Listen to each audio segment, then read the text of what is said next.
உங்க வாக்காளர் கணக்கீட்டு படிவத்தை ஆன்லைன் மூலமாக அப்லோட் பண்ணிட்டாங்களா இல்லையன்றத நம்ம ஆன்லைன் மூலமாகவே தெரிஞ்சுக்கலாங்க. எப்படி ஆன்லைன் மூலமாக செக் பண்ணுறது அதை பற்றி பார்க்குறதுக்கு முன்னாடி இதற்கு நம்ம பேஜை ஃபாலோ பண்ணலாம்னா மறக்காமல் ஃபாலோ பண்ணிக்கோங்க. ஓகே, அதாவது வாக்காளர் கணக்கீட்டு படிவத்தை நீங்கள் பார்த்தா ஃபில் பண்ணி உங்கள் பிஎல்ஓ கிட்ட கொடுத்துருப்பீங்க. இது வரைக்கும் இந்த ஃபார்மை ஃபில் பண்ணி கொடுக்காதவங்க சீக்கிரமாக உங்களுக்கான அந்த வாக்காளர் கணக்கீட்டு படிவத்தை பூர்த்தி செஞ்சு பிஎல்ஓ கிட்ட ப்ரொவைட் பண்ணுங்கள். கடைசி தேதி 4/12/2025 அதுக்குள்ளே பண்ணிடணும். அப்படி பண்ணால் மட்டும்தான் உங்கள் பெயர் நீடிக்கும். இல்லை அப்படின்னா உங்கள் பெயரை ஓட்டர் லிஸ்ட்லேருந்து எடுத்துருவாங்க. இது வரைக்கும் அந்த வாக்காளர் கணக்கீட்டு படிவம் வராதவங்க சம்மந்தப்பட்ட பிஎல்ஓ கான்டாக்ட் பண்ணி அந்த ஃபார்மை வாங்கிக்கோங்க. வாங்கி ஃபில் பண்ணி கொடுக்க பாருங்கள். அல்லது ஆன்லைன் மூலமாக கூட நீங்களே ஃபில் பண்ணலாம். ஓகே, இப்போ நிறைய பேர் உங்களுக்கான வாக்காளர் கணக்கீட்டு படிவத்தை ஃபில் பண்ணி பிஎல்ஓ கிட்ட கொடுத்துருவீங்க.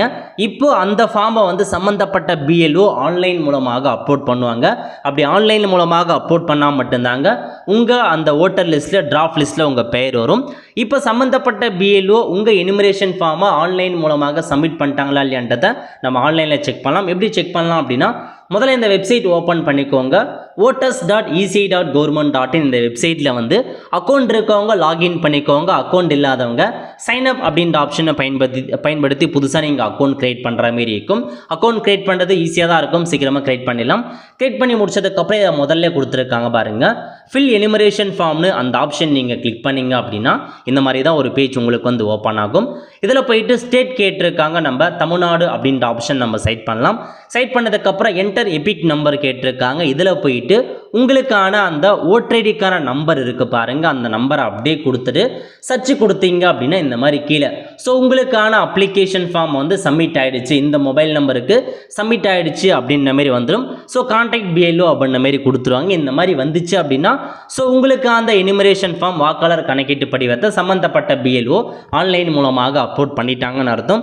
ஒருவேளை நீங்கள் சர்ச் கொடுத்து எந்த இன்ஃபர்மேஷனுமே காமிக்காத டைரெக்டாக எனுமரேஷன் ஃபார்ம் ஆன்லைன் மூலமாக ஃபில் பண்ணுற மாதிரி காமிக்குது அப்படின்னா இன்னும் உங்களுடைய ஓட்டருக்கு எனுமரேஷன் ஃபார்ம் ஆன்லைன் மூலமாக அவங்க ஃபில் பண்ணாமல் இருக்காங்கன்னு அர்த்தம்.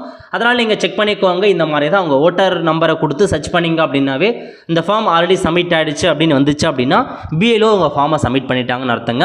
இந்த மாதிரி தான் ஆன்லைன் மூலமாக நீங்கள் சர்ச் பண்ணுற மாதிரி இருக்கும்.